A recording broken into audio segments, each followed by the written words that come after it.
So, you've made yourself a valued member of the Chinese Communist Party. Congratulations. You went to the right universities, took all the right exams, studied all the right books, made all the right friends, worked your way up from the bottom of the ladder. And now you found yourself in a good position, helping to spread the gospel of Xi Jinping thought. You're a good man, or woman, and you've done good for yourself. But oh no, you've done bad things.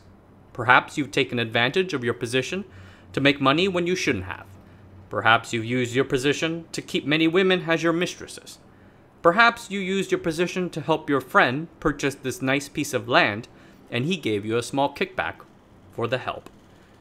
You have violated party discipline and have caught the attention of the Anti-Corruption Bureau, the Central Commission for Discipline and Inspection, or CDIC.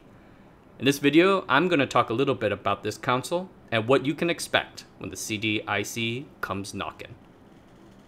The CDIC is the most powerful anti-corruption unit in China. It reports directly to the party's most powerful organ, the Politburo Standing Committee, and its leader is almost always given a seat on that committee. Its current leader is Zhao Leji. The CDIC's first mandate is not to root out all corruption no matter where. Its mandate, actually, is to maintain party discipline and unity. Their goal is to enforce the Central Committee's power over the rest of the party. More on what that means later on. China has had ongoing corruption issues since time immemorial, and China under CCP rule is no different. Maintaining party discipline was critical to Mao in the first generation, and they put a lot of thought into it. Over the years, as the CCP developed, the CDIC has also evolved into more of an established bureaucracy with rules and procedures that its members must follow.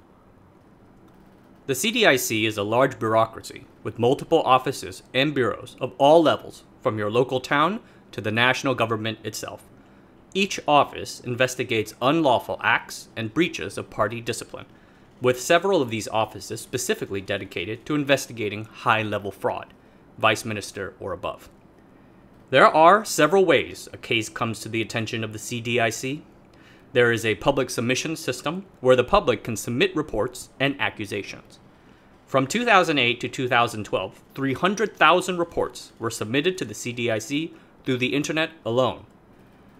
The judicial and legislative branches of the government can forward a case or two, or the CDIC's investigative teams can discover it while on a routine foraging trip. After the case is received, a team of the correct political level investigates and confirms whether or not a disciplinary violation has actually happened. They do a preliminary examination to look for some superficial evidence, and if there is, then that information is brought to the party. The party must accept the case if it is to continue. If the subject is someone really powerful, like vice minister or higher, then the party's high-ranking members must approve of it. So if you, party member, have some really good friends up high, then now it is the time to call up those favors. For cases on exceptionally powerful ministers, all of the members of the Politburo Standing Committee itself must approve. If the corrupt official is themselves a member of the PSC, or former member, then former members and veteran leaders like Hu Jintao and Jiang Zemin are consulted. If the party accepts the case, then the official is placed under what is going to be called double restraint, or, and I'm never going to get this pronunciation right, shuangui. This infamous procedure places the suspect under CDIC supervision without any judicial involvement or oversight. There, the party can investigate the subject and collect the evidence to make and complete their case. This is done through the confiscation and investigation of documents, or through the good old combo of solitary confinement and interrogation. The party argues that shuangui is necessary so to avoid situations where local officials would rely on their city gangsters or local connections of their local faction to protect themselves. They have added new, elaborate procedures in response to accusations of cruelty and illegality. Officials are put under 24/7 suicide watch, with 6 to 9 officials watching at any time. Suspects get free healthcare and 3 meals. This makes the procedure very expensive. with the party having to rent out entire hotel floors and bring in hundreds of people to work certain high-profile cases. Additionally, the CDIC's investigators are not allowed to obtain confessions through torture or duress. They are not allowed any legal or coercive powers greater than that which is available to ordinary state law enforcement agencies.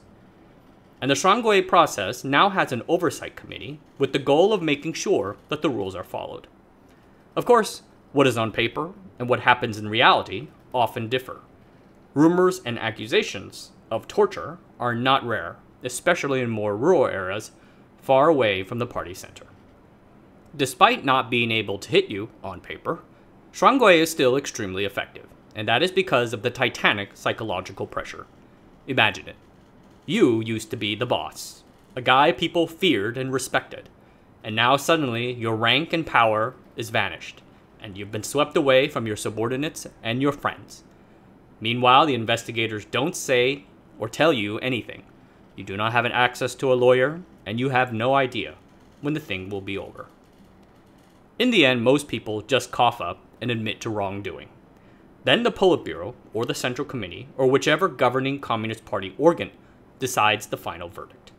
If the verdict is guilty, then the unfortunate official is expelled from the Communist Party and transferred to the Chinese state legal system for sentencing.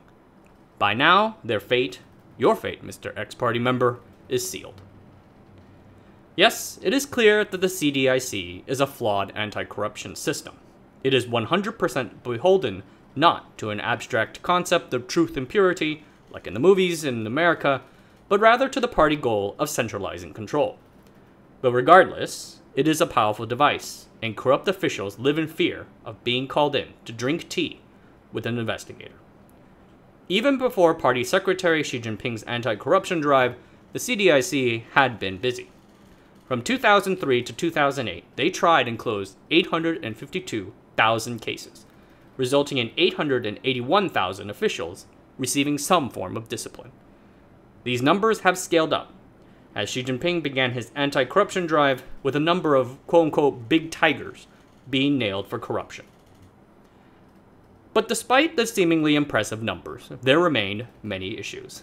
Less than 8% of total reports submitted to the CDIC get some form of investigation. And from 1992 to 2006, only 39% of cadres received a warning or a serious warning for their behavior. So Mr. Cadre, the odds seem to be that you are more likely than not to be freed than convicted. The CCP leadership knows from historical precedent that corruption and the perception of a thoroughly corrupt party is a path to failure. You only need to look at the Kuomintang, whose incompetence and rank corruption would lead to its fall in the mainland. So they are quite motivated to root out corrupt acts by officials taking advantage of their office. And I can't really tell you that the people being jailed are innocent angels. Yet at the same time, corruption is endemic in China, to the point that rooting it out indiscriminately and wholesale would be devastating to the operation of government, which includes delivering the economic growth the CCP so desperately craves. Each high-profile case also throws shade on the party's global and domestic credibility, which the party is not too fond of. It hurts morale within the party, stifles innovative policy, and makes recruiting difficult.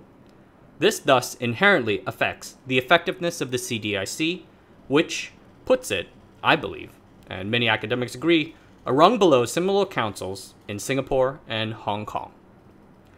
The causes of such corruption are subtle, complex, thoroughly debated, and will take a whole nother video to discuss. But the key point is, for all the checks and balances that the party has placed within itself, the big problem is that the opportunity for corruption within the party is immense. There are probably many great cadres within the party with genuine fervor and purity of spirit. But the temptations of a system and its incentives will more often than not beat the resilience of the individual. Without the ability to make structural changes to the system, a system which, by the way, is likely to be too big and too hairy for any single person to address, China's seemingly powerful CDIC is in many ways walking a most thankless task. You can root out one bad official, But there are always hundreds of thousands more to go. It must be endlessly frustrating. All right, everyone. Have a good evening. Have a good one. You know, I want to add one last thought that I didn't write down. I'm going off script. When I was researching this, and writing it, I'm distinctly aware of the temptation for a reader or someone watching this to go back and say, well, look at America, look at all the corruption in America or the Western countries and stuff like that. And I'm addressing this outside of that whole thing. I don't believe that the West, Hong Kong, Singapore, all these other countries, Taiwan itself, are free of corruption. This particular article only looks at the corruption within China itself. And there's a lot of actually interesting literature about how it's done, how it's performed, what's most likely, to the form in which it's most likely takes, and all that is really super interesting. But I really don't want to encourage kind of a thought of whataboutism, which is where you say, well, what about America? What about Congress? What about this? Feel free, you can yell at me in the comments about it. I will, of course, ignore you because it's not really the point of this article. This article specifically looks at the party, the party's intra-party organs for investigating corruption and rooting it out. All right, thanks.